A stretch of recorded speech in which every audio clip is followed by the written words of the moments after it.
Nangihina siyang bumalik sa pwesto ng telepono at nilagay ang handset doon. Tapos napatingin siya sa pinto dahil papalabas na ang mga bisita. Di niya namalaya na iyak na siya pero agad niyang pinahid ng pisngi. She blinked continuously and her tears kept on dripping from her eyes, so she rubbed it. Si Ramona ang naghatid sa mga tao papalabas. You look like a vinegar. What's the matter? Bulong ng babae sa kanya. Umiling lang siya at diretso yon sumunod sa mga lalaking mukhang mga businessman. Ang babango ng mga yon ang dumaan. Kinuha niyang muli ang tray kahit hindi naman niya alam kung saan yon dadalhin. Blanko ng kanyang utak pero parang may sariling isip ang kanyang mga paa. Binagtas niya ang daan papunta sa kusina. Wala na sina Dusk sa sala. Daig pa ni Addison ang patay na nilagay ang tray sa lababo. Kailangan niyang hugasan ng pinagkainan pero may kung ano sa loob niya na gusto na naman umusyoso kay Rihanna at Dusk. Wala ba siyang pakialam sa sakit ng puso niya? Sa bawat naririnig at nalalaman niya, daig pa nga niyang ma-heart attack. Pero kailangan niyang paglabanan yon. Ako na maghuhugas niyan. Ayos ka lang ba? Bakit ka namumutla? Magpahinga ka na lang sa kwarto. Agaw ni Leonisa sa hawak ng bowl ng ice cream. Tulala siyang napatingin dito. Lakad na. Baka inaatake ka ng sakit sa tagiliran. Magsabi ka kaagad. Tumango siya at dahan-dahan naglakad papalabas ng kusina. Dahan-dahan siyang pumanik sa hagdan at agad na hinanap ng mga mata niya si Rihanna kahit ang layo pa niya sa pinakatuktok. Di naman siya nabigo. Nakita niya kaagad ang dalawa sa may sofa at agad siyang napaurong na makita niyang halos nakaibabaw na si Rihanna sa katawan ni Dusk. Nakaupo man ang dalawa ay parang malapit ng tuluyang sumampa ang babae sa kandungan ng binata. Naghahalikan ng mga yon kaya't ang sinasabing pamumutla niya ay parang lalo pang nadagdagan. Buhay pa ba siya sa sakit ng kalooban? Humawak na lang si Addison na mahigpit sa barandilyang kahoy. What is it you want to tell me? Akin na't na magkita ko na, Rain, ani Dusk. Rihanna chuckled. Now you learn from my father, ha? I love that, honey. Here, tapos na ang problema mo. Tingnan mo mabiti kung sino... Wait, nasa ng babae? Baka marinig. Mom said she's on the lawn. Di ba niya pwedeng marinig? Nope. After this, you better move quickly before she run away. Why, Rihanna? What's the matter? May bunga na bang investigasyon mo?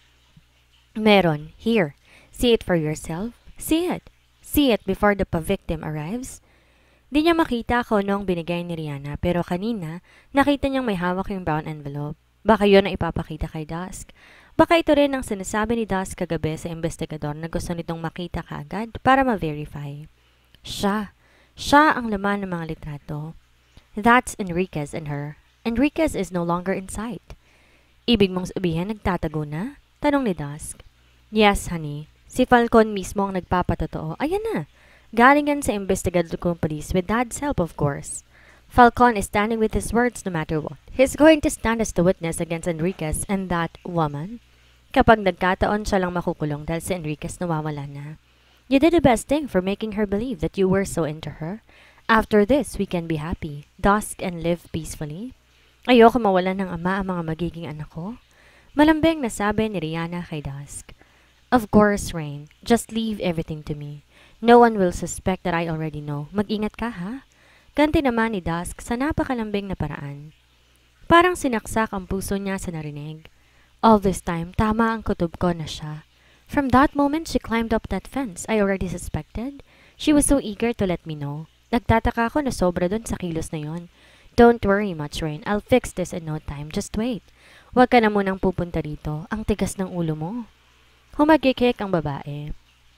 I can't help it. I miss you so much. Just be patient. Nandito na. Tapos na. Ano pa? Wala ka nang dapat ikainip pa? After this, what is your plan, Dusk? Pagkatapos damputin ng babaeng yon? Pursue with the candidacy and wait for the result. If it's you, I'll support you, syempre. If I win, you will be my first lady. Turian bumagsak ang mga balikat ni Addison. She died at that very moment. Wala nang masasakit pa sa kanyang mga narinig. Ang puso niya ay mas nasasaktan dahil si Rihanna ang first lady para kay Dusk. Mas masakit pa yon sa katotohanan na siya na talaga ang itinurong may kasalanan ng lahat. Mas mabuti pa nga siguro ikulong na lamang siya. Hindi, agad siyang umiling. Hindi siya makukulong. Bakit siya magpapakulong? Hindi si Enriquez ang lalaking mastermind at di pa niya nakaharap si Enriquez. Maniniwala ba si Dusk sa kanya kung sasabihin niya? No, he only believes Rihanna in her investigations. Pinagkaisan siya ng dalawa. Agad na pumihit ang dalaga para maingat na bumaba muli. Magpapanggap na muna siyang walang alam. Diyos ko, sana makatakas siya mula rito habang di pa huli ang lahat. Takip niya ang bibig at lito kung saan daraan hanggang sa maisipan niyang sa likod na lang para walang makalatang naroon siya habang nag-uusap ang dalawa sa itaas. Kahit sinalubong na siya ng sariwang hangin sa paglabas ng pintuan, ay hindi pa rin siya makahinga. Para naka-speakerphone ang kausapan ni Rihanna at Dusk sa utak niya. Di lang yon umuulit-ulit kung hindi umaalingaw pa. And that resounding voice in her head bring her so much pain. She was troubled that she couldn't even breathe. Malungkot siyang pumasok sa mini-chapel dahil yon kaagad ang nahagip ng mga mata niya. Katabi lamang yun ang open function hall. Sa pagpasok pa lang niya, naluha kaagad siya. Tulungan niyo po akong malagpasan ng lahat ng to, Diyos ko. Wala po akong ibang kakampi, kayo lang. Kayo lang po ang nakakaalam ng totoo. Dasal niya na may kasamang iyak. Napaupo siya sa isang maliit na upuan. Wala siyang magagawa kung si Dust naniniwala sa ebidensya. Kahit naman sino mas maniniwala sa ganon. Para rin yung titulo ng lupa na kung sinong may hawak, siya ang totoong namamahala o nagmamay-ari. Mga papel yun kung tutuusin pero siyang mga nagsasalita para sa katotohanan. Ang pagkakaiba lang hindi totoo ang mga papel na hawak ni Dusk.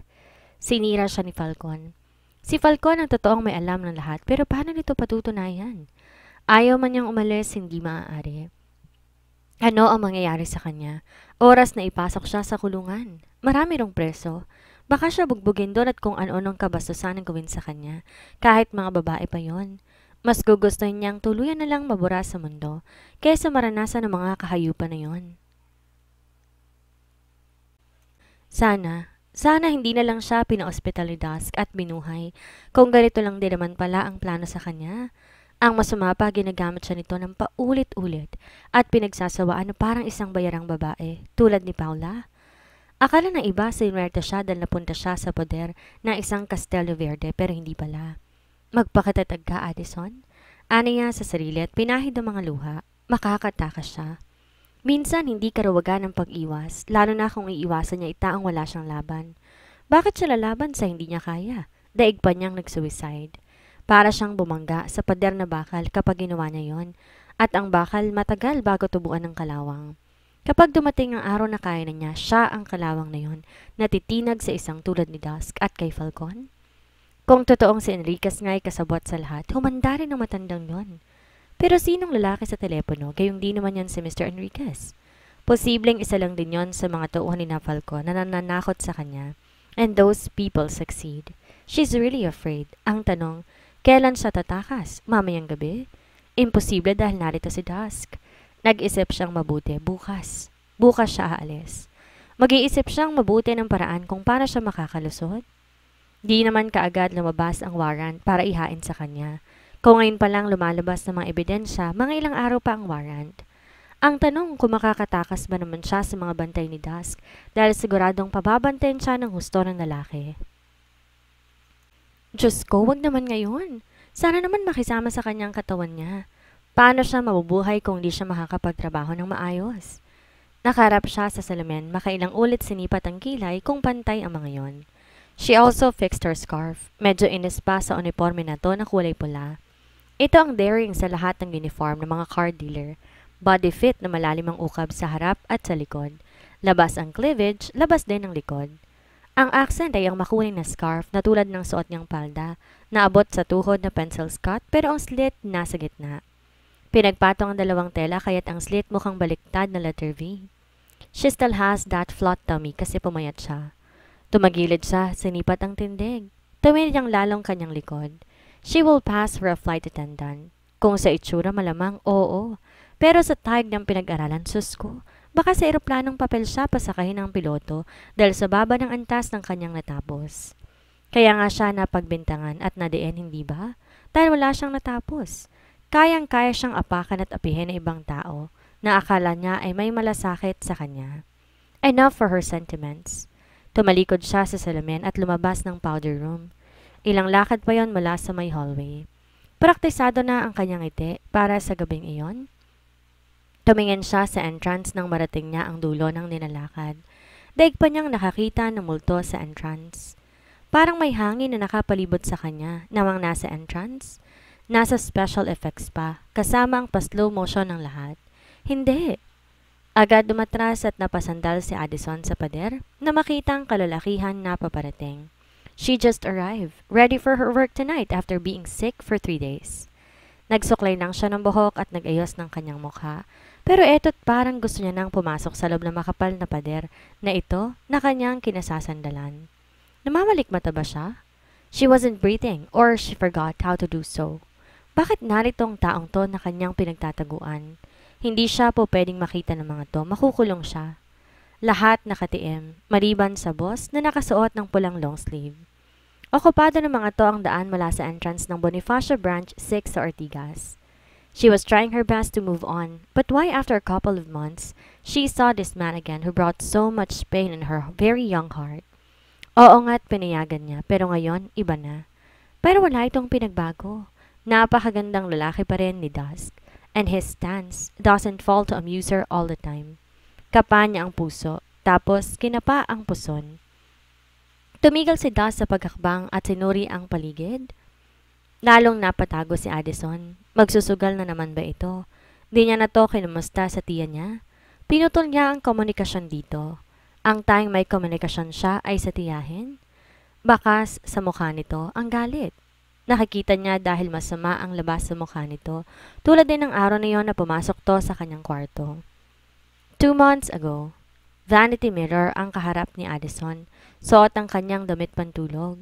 Kasado na ang kanyang plano, mukhang nakayain ng tadhana sa kanyang balak. Bukas daw ay mamamalengke na ulit sa Selma ng panglingguhan.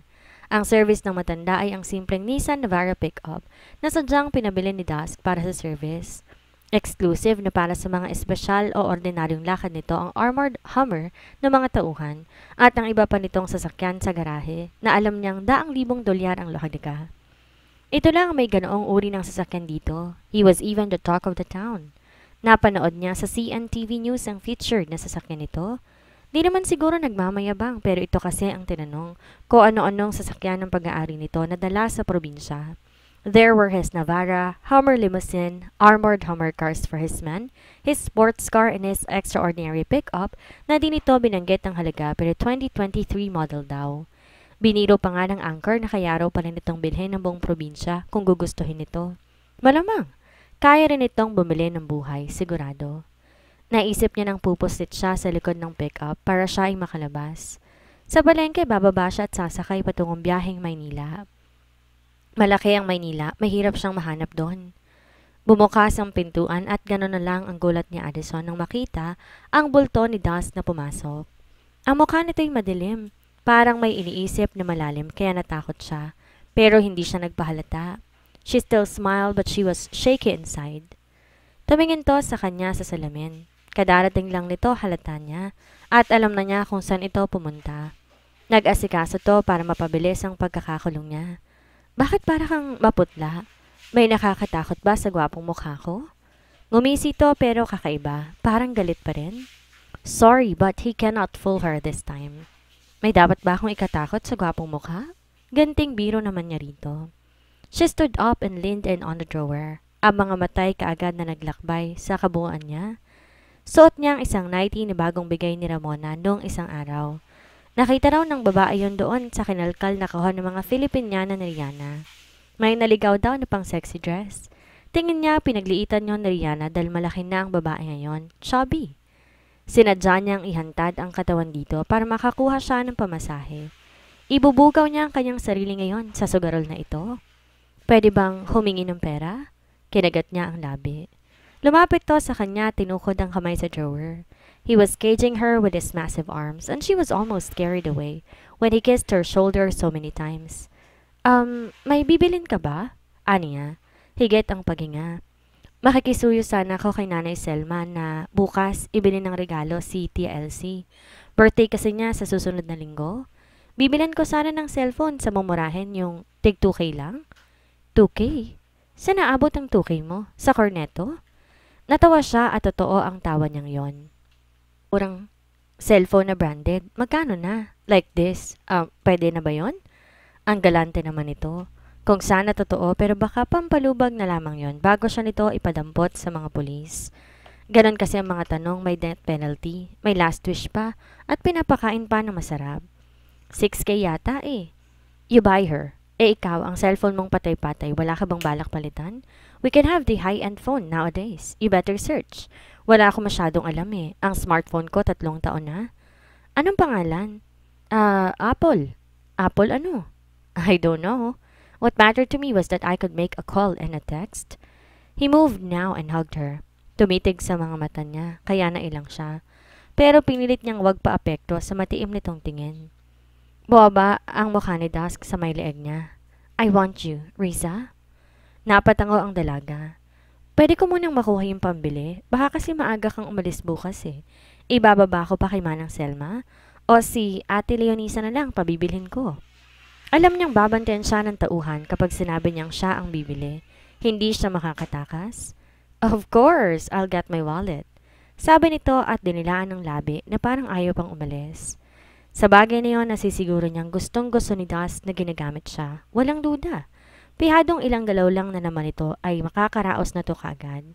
Ito na ang huling gamit nito sa kanya. Ito na ang huling pagsuko niya ng sarili at pagmamahal niya rito ng buong puso. With all her heart. May galit ba siya sa puso niya? Wala siyang makapa dahil nauunawaan niya kung bakit di nito magawang maniwala. Galit siya sa mga taong nagdadawit at pinagmumukha siyang pinakamasama sa mata ng lalaking lihim niyang minamahal. Dust turned his back and that's when her smile vanished. Her eyes got so misty again while he was watching his back. Sana isang araw malaman itong totoo. Makausap niya to kapag dumating ang araw. Magiging pinakamasaya na siya. Pero baka imposible yon. Lahat ng ebidensya, siya ang tinuturo. Napakahirap umasa at sa huli, bigo lang din. Kapag Juan bumalik to kaagad at ito mismo ang naglagay ng pera sa drawer, saka siya agad hinila papunta sa kama. Pwede na? Sumandal to sa headboard at pinaupo siya sa ibabaw nito. Without a word, he pulled down the garter of his boxer and just held his shaft. Nakatingin to sa mukha niya, tsaka hinawi ang kanyang underwear.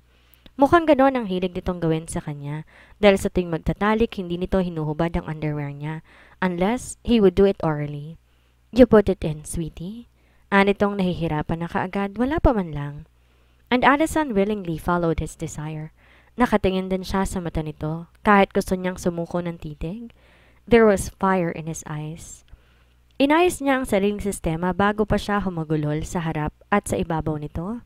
Humawak siya sa balikat ng binata bilang suporta at agad siyang umulos sa kahandaan ng lalaki. Nagmulat siya ng mga mata. Gising na siya kanina pa, hindi lang kumikilos.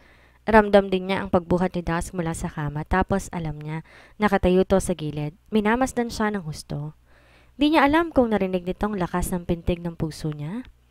Lumabas to ng kwarto makalipas ang ilang sandali. Nang bumalik, may kausap sa smartphone na para bang nagmamadali. Hinalikan siya sa noo. Ano yun? Halik ni Judas? Kung halik ni Judas, ito na ang tamang oras para tumakas. Tumayo siya at kinuhang bag na nakatago sa ilalim ng kama. Nakahanda na ang mga gamit na dadalhin niya kagabi pa. Kinuha niya rin ang pera sa drawer at saka niya nilagay sa traveling bag. Lumabas matapos umalyap sa orasan.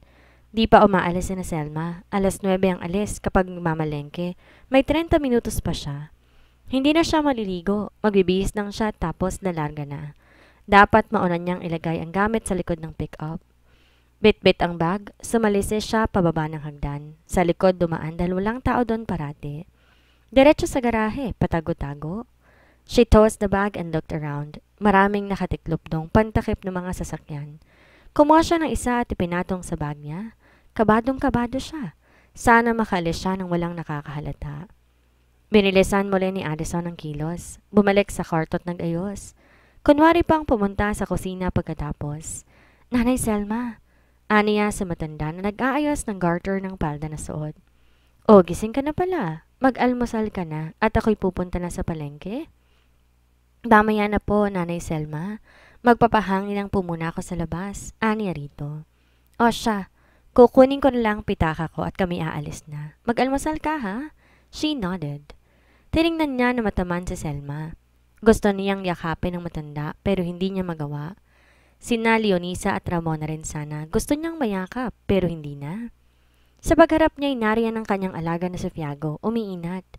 Doon siya halos maluwa nang lumapit to ng alaga niya sa kanya at nagpapakarga. Dito ka lang ha.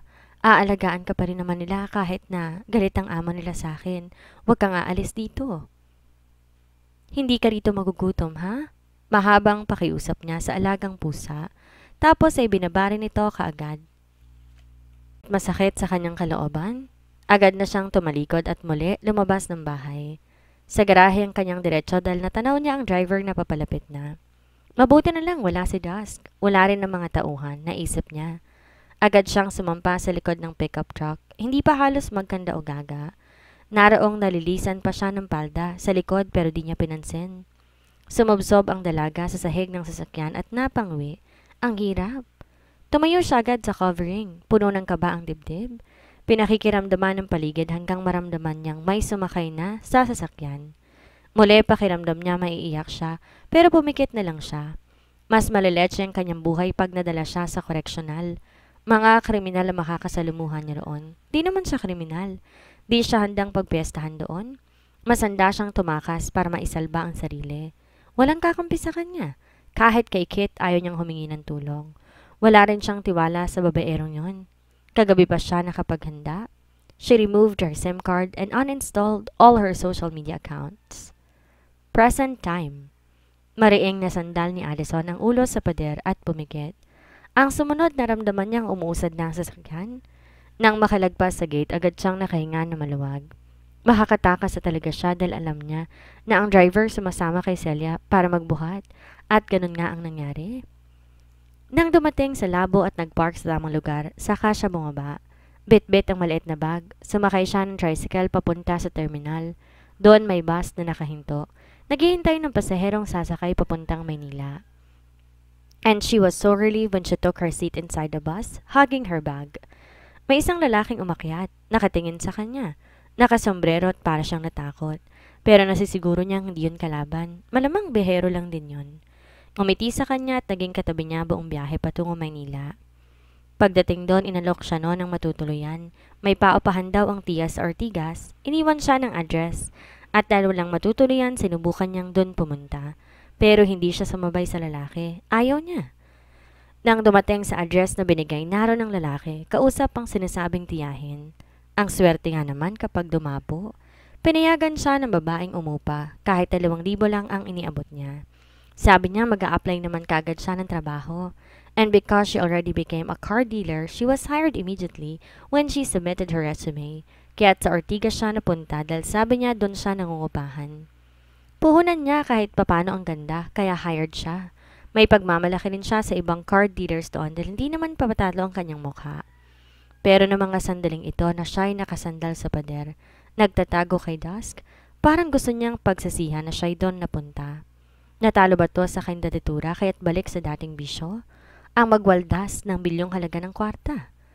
Muli siyang sumilip sa gilid ng pader at gano'n na lamang ang panghihilakbot niya dahil nakapamewang na to sa mismong harap niya habang isang kamay nakatukod sa pader. Larissa, he murmured in a not so warm-hearted way.